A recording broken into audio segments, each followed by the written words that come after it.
Ladies and gentlemen, good morning. It is a pleasure to be here and an honor to address you. Mr. President, thank you for the very kind introduction. It's always difficult to follow up on such nice words. Let me start by thanking you all for being here, thanking you for your willingness to consider investing in Greece in this very difficult time, and welcoming you on behalf of the Greek government, to which I have the honor to serve as Minister responsible for energy, environment and climate change. What I would like to do is to address you and talk about three different things. I would like to start by saying a few general things regarding the situation in which we find ourselves in Europe, because I think this is a backdrop to any investment decision, and I think we all are looking on a daily basis to see the resolution of the European crisis. I will then say a few things about how Greece finds itself in this situation 2 years after we started a very ambitious and difficult program of fiscal consolidation and structural reforms. And then I will focus on my area of responsibility, which is energy and environment, and say a few things about what we're doing and the kind of investment opportunities that are opening in that area. So let me start with a broader picture, because we are all reading the newspapers, we're all watching intently and wondering whether Europe will get out of the difficult situation in which it finds itself. And it's true that if you look at the numbers, those of you that live your daily lives by looking at percentages, it is hard to understand how a large European country can continue to keep on borrowing at rates exceeding 7%. It is hard to see how you can continue to have a common currency area where you have 3 countries that are under adjustment programs and being loaned huge sums of money by the rest, and where some of the ones that are actually lending money are doing so while borrowing at rates which are double than the rates which they're lending. So it's clear that we are at a crossroads here, and it is clear that decisions are needed, and they are needed urgently. There is often a misconception of people watching the Eurozone from the outside, a misconception about the desire of the Eurozone members to keep intact what is not simply an economic, but what is basically a political project of unity in Europe. I often read in the Financial Times, in the Wall Street Journal, in other global newspapers, an analysis about how the Eurozone will break apart, how there will be a 2-speed Europe, how some members will be forced to exit. And I'm always struck about the lack of understanding in those analyses of what lies at the very core of Europe, which is a desire for an ever closer union with all the economic costs and benefits that that implies. This does not mean that Europe has always been in time and ready to make all the necessary adjustments, but it does mean that when push comes to shove, when you arrive at a crisis point, Europe and the Eurozone will always rally. What should we be looking at as we move ahead? We should be looking at decisions that allow the stronger European countries to take upon themselves, in one way or another, the ability to cover in a collective way the debt of the weaker nations. We should be looking at changes in European institutions that allow independent institutions such as the European Central Bank to play a more stabilizing role. And we should be looking as a counterpart at stronger common economic governance, which will allow for governments of the stronger countries to pass these significant changes from the national parliaments and electorates. In other words, I remain, I wouldn't just say an optimist, I would say a realist, by saying that there will be a resolution to the Eurozone crisis, that in the next 10 days we will be seeing important decisions coming out mostly from the large capitals, Berlin, Paris, Rome, because the Eurozone will simply not be allowed to fall apart. And in that context, Greece will not be allowed to float apart and become something different. I now turn to our own country. All of you have been following developments in the last 2 years. All of you are looking at Greece at the moment. They're looking at a country which is in a deep recession. This is the 4th year of recession.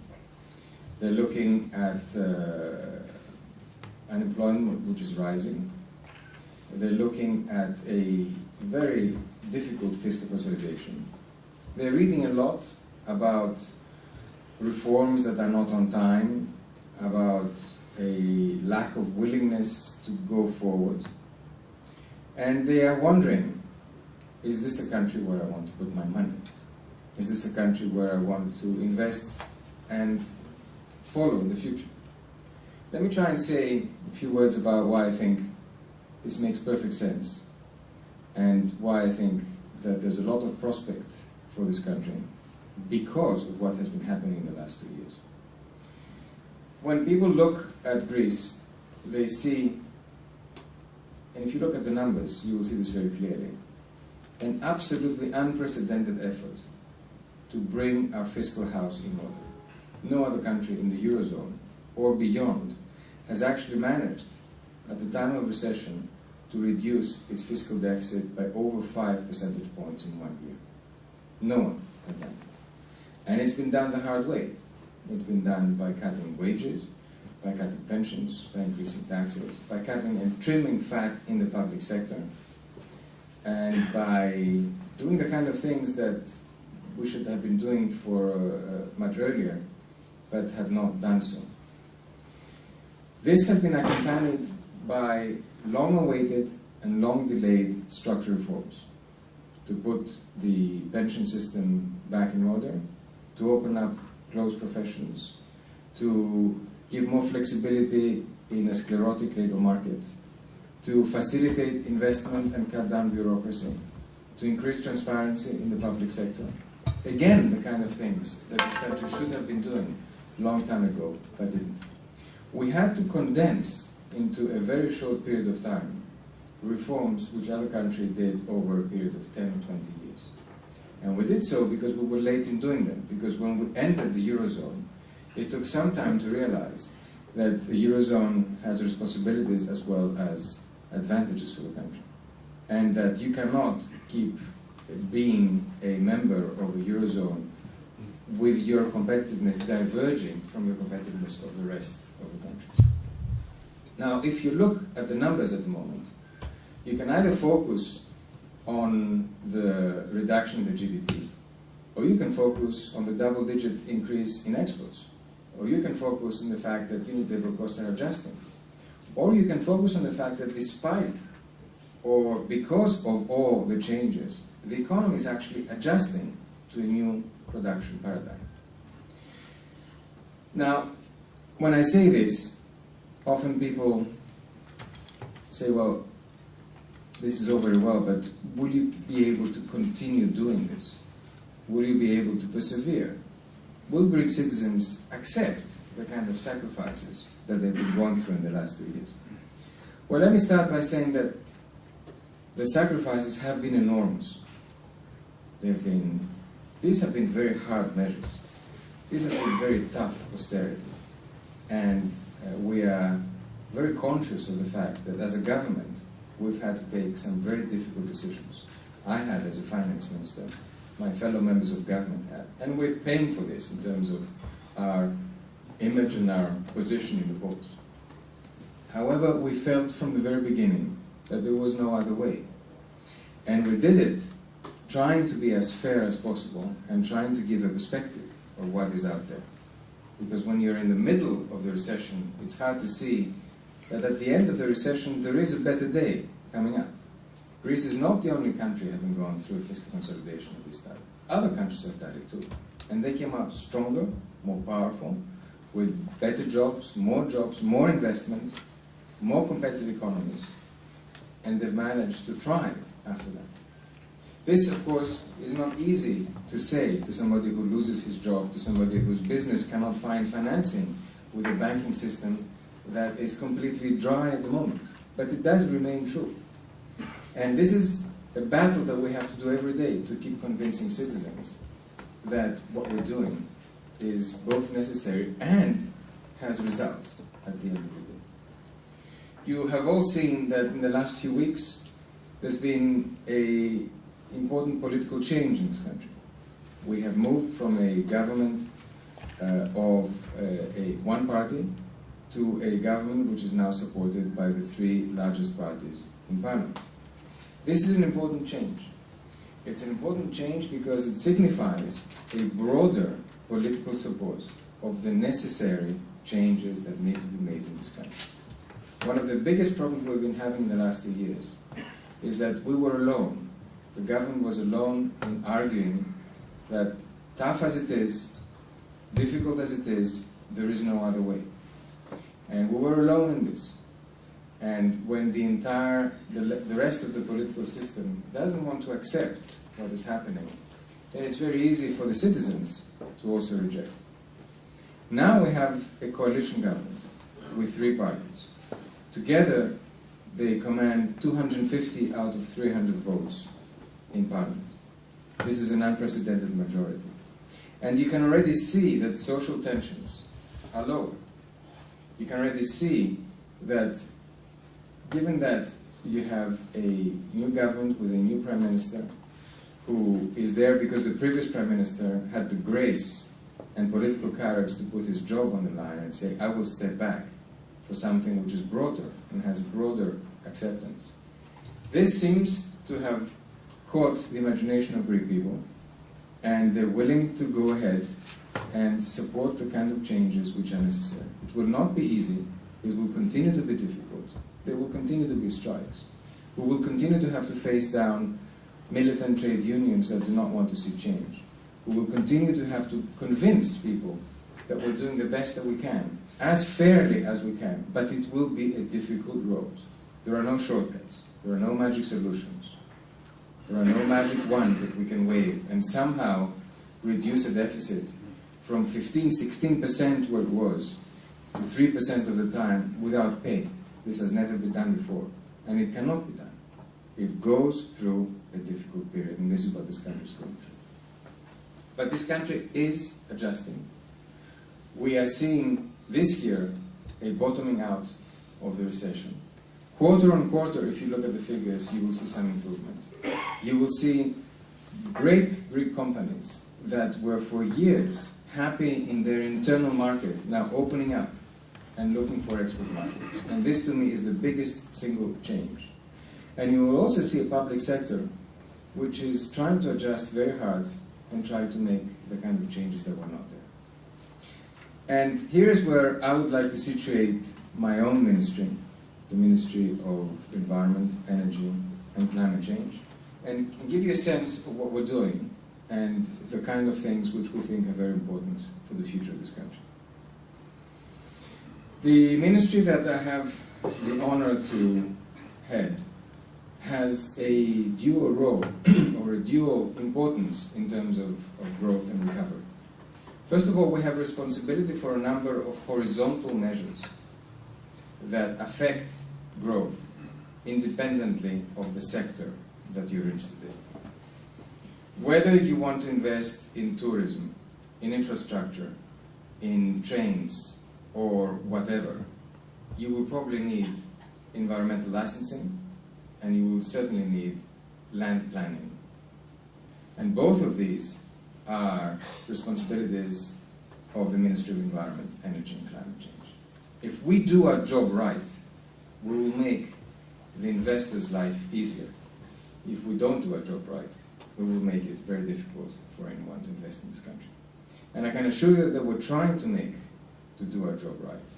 We have in the past months passed legislation to radically simplify environmental licensing. Greece was one country in Europe in which the number of licenses in a given year, environmental licenses, were far exceeding what was required by European Union norms. They were 20 times the kind of licenses you have in much bigger countries. We have radically simplified that, cut down on the number of signatures necessary, cut down on the number of activities that require elaborate environmental licensing without, and I want to stress this, without hurting the environment. Because we want environmental impact assessments that actually help maintain high environmental standards, but not the kind of assessments that simply allow firms that do analysis to make a living but don't actually help the investor. At the same time, we're moving forward with long-awaited spatial planning in this country, land planning uses. The new land planning for the Attica region for the next 10 years.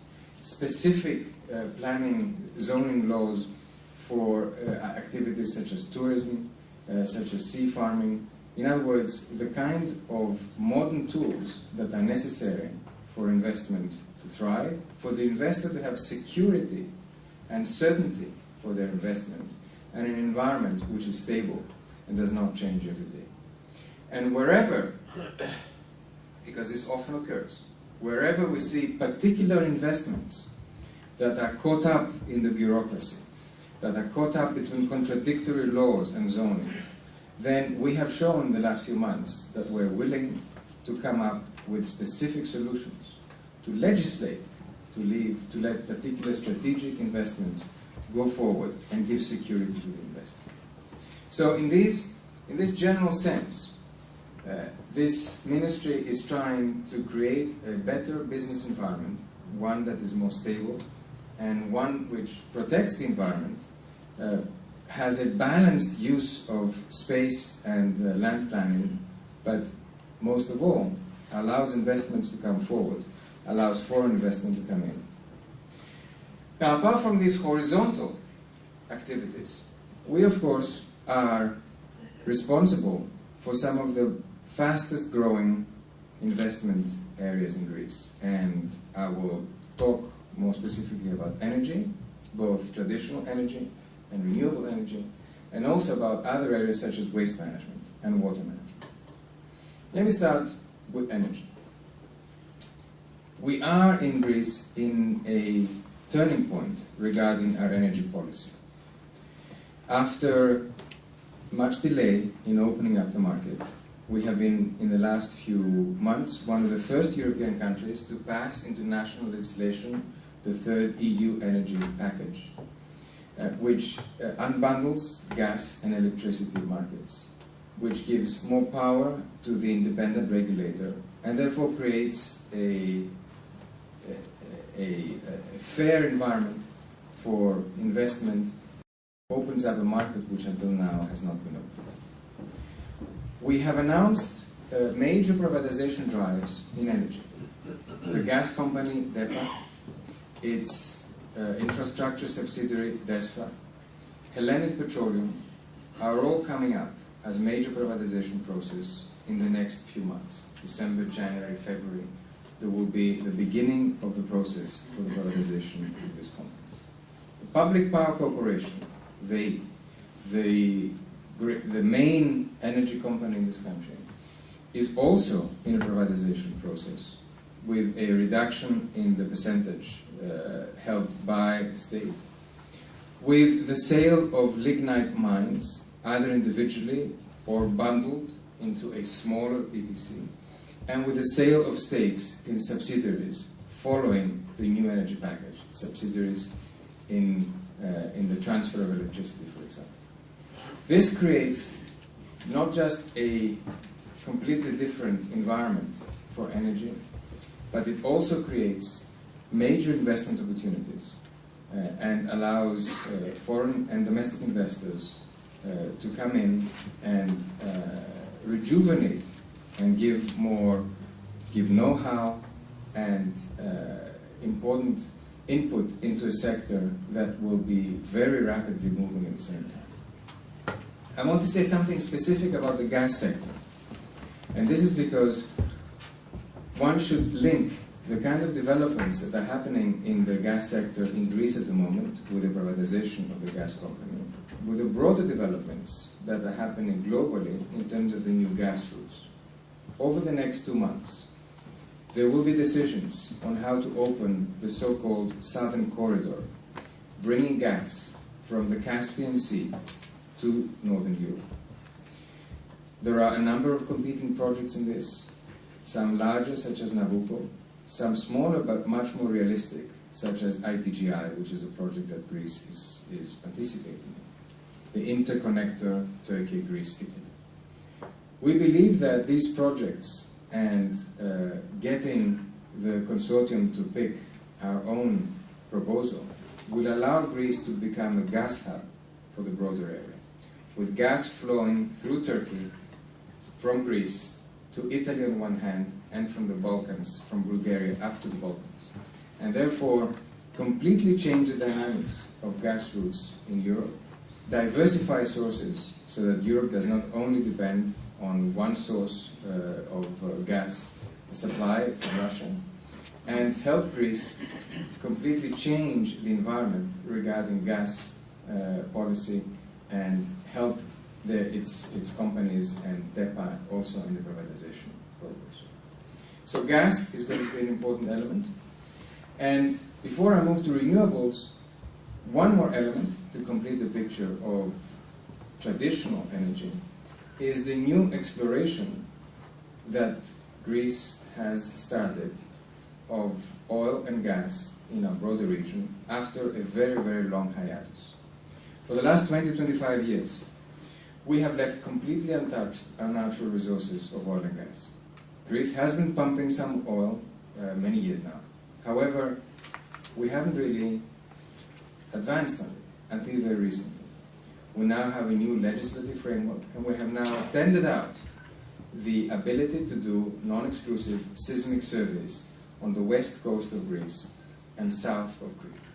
This is an important new step, because we know that there is scientific evidence of existence of significant supplies in our broader region. You know this by looking at what is happening around Cyprus and the exploration there. Greece will never become Saudi Arabia. Greece, however, does have important reserves, which we will be exploiting in the next few years, and we invite foreign companies and foreign investors to participate in this exploration. Now let me turn to renewables. We have, as a government, been arguing about the need to move to green investments, green jobs, and change our energy mix for some time. We know that we rely heavily on coal, and we will continue to rely to an extent on coal. But at the same time, we want to exploit our natural resources, the sun, the wind, geothermal. And we are making a very big push to renewables. From 2009 until now, capacity of renewable energy installed in Greece has doubled. This is an extremely fast-moving sector. And it is fast-moving, of course, because it is enjoying guaranteed prices through the European system of feed-in tariffs, which are fixed for the next 25 years, and therefore gives investors certainty in terms of a significant element in investment, which is price in the market. The main aspect holding back some renewable investments at the moment is the lack of bank financing. We are in an environment where Greek banks are finding it very hard to finance large investments, and where foreign banks are looking at the country risk and therefore demand much higher premiums in order to be able to enter the market. However, it remains a fast-moving area in which we have already covered our 2014 targets according to the EU decisions, and in terms of permits already given, we have covered our targets for 2020. So wind and solar are the two elements in this environment that are moving the fastest. Wind farms is the largest installed capacity. Solar is the most dynamic aspect. And here I would like to mention in particular one very large project that we have been working on for the last few months, and which is getting significant support from the European Commission and from other European countries, notably Germany. This is what is called Project Helios. Helios is the Greek word for sun, So it is the Greek solar project. And this is a very simple idea. Greece has 50% higher insolation than Germany. 50%. So a €1 investment in solar energy in Greece generates much higher returns than it does in Germany or other parts of Central Europe. The idea, therefore, is to produce where the resources are and export to where it's more expensive to exploit those resources. To install up to 10 gigawatt, 10,000 megawatts capacity in Greece and export the associated energy to the northern Europe. This requires land, which exists, it's public and municipal. It requires an agreement for someone to buy this energy, and this is what we're working on with the German government and with the help of the European Commission, on the basis of the 2009 directive for a unified European market for energy. And it requires a capacity to transmit. And there we can already transmit up to 2 gigawatts of energy directly to Northern Europe with existing infrastructure. And then we're plugging in what we're doing to the broader European efforts to upgrade European infrastructure and invest with European funds into new European grids. So this is an ambitious project which has an investment of roughly 20 billion euro and a revenue over the next 25 years approaching 100 billion euro. And it is a project which has the highest possible backing because it is actually mentioned in the European Council decisions in October as one of the tools to be able to reduce Greek debt with the revenues from this project over time. So renewables is a fast-moving sector. It's a very promising sector. It is one in which we have created a special unit within the ministry to help investors navigate quickly. I think if you ask any investor, they will tell you that while bureaucratic problems have not completely disappeared, it is much easier today to get licenses in time and quickly than it used to be a few years ago. And it is one that we will, as a government, continue to back over the next years. Now let me turn, and I will finish with this, on some of the other areas that are not covered by energy, that are under the purview of the ministry, and that are very important, interesting, attractive from an investment point of view. Waste management is a key area. Greece is very much behind other European countries in its waste management efforts.